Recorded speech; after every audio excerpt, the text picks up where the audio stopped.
conducted weeks after 4-day military war between India and Pakistan in May 2025, Pakistan's spokesperson Ahmad Sharif Chaudhry had said that in future conflicts with India, they would start from the east, a message that hinted at its intentions of opening a new front. On March 13th, the National Investigation Agency arrested 7 foreigners, 6 Ukrainians and 1 American national, Matthew Aaron VanDyke. Section 18 of the Unlawful Activities Prevention Act has been slapped on these accused. A few days later, a special NIA court sent them on a remand of 11 days. In court, the central agency laid down explosive details about their visit to India, purpose behind it, who all did they meet, and where all did they go. NIA also revealed the nefarious agenda behind their illegal visit to Myanmar. Don't the arrest of these foreigners and their alleged links with one of India's northeastern states reflect that the very same doctrine is at play which Ahmad Sharif spoke of? While we will go into those details, but before that, let me tell you the latest development on the story. As per reports, a tip-off from the Russian intelligence helped Indian agencies trace these individuals. The teams of NIA reportedly spent around 3 months in India's northeast to follow the suspects before arresting them.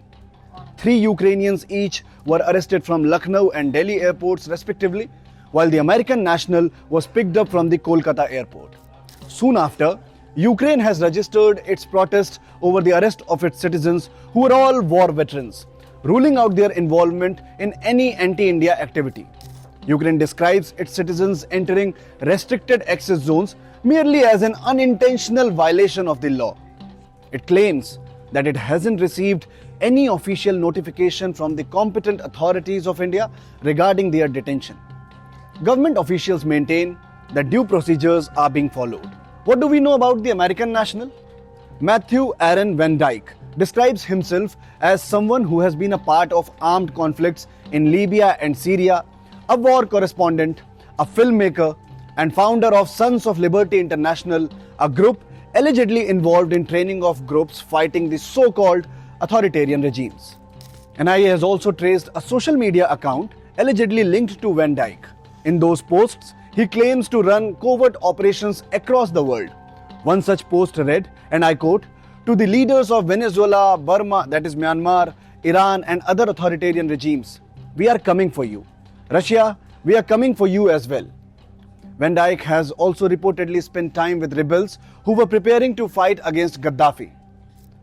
With reported links to American deep state, VanDyke is indeed a big fish who could help authorities in unearthing the larger conspiracy to destabilize India from within. Notably, on March 18th, US Ambassador to India, Sergio Gore, met India's National Security Advisor Ajit Doval. While we don't know if the matter was discussed between the two, Gore had said that the topics of critical security and geopolitical issues were covered in the talks. The timing of this meeting remains significant.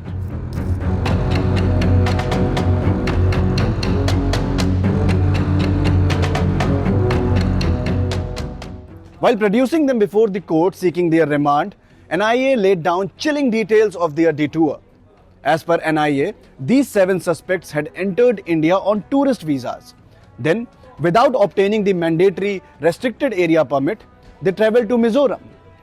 They went to Myanmar illegally through the porous, unfenced international border. These suspects held meetings with ethnic groups hostile to India. NIA claims that these foreigners have also delivered multiple consignments of sophisticated drones from Europe to these ethnic groups. And later, they came back to India and nobody noticed their movement. Now, plethora of questions are being raised on the details made public by the Central Probing Agency. Were these suspects planning a terror attack in India's northeast? In order to destabilize India, were they plotting a regime change? Is this a part of the larger conspiracy of carving out a Christian country from parts of India, Bangladesh and Myanmar? Does the chilling warning of former Bangladesh Prime Minister Sheikh Hasina weeks before being ousted from power in August 2024 hold some water? As per the NIA, these 6 Ukrainians were part of a 14-member group that had entered India on a tourist visa. Where are the rest of 8 Ukrainians? Are they too a part of this nexus? Mizoram Chief Minister Laldu Homa had earlier flagged that his state has recorded a sudden surge in number of Western visitors. CM suspects that between June and December 2024, Mizoram registered nearly 2,000 such visitors. Connect these dots.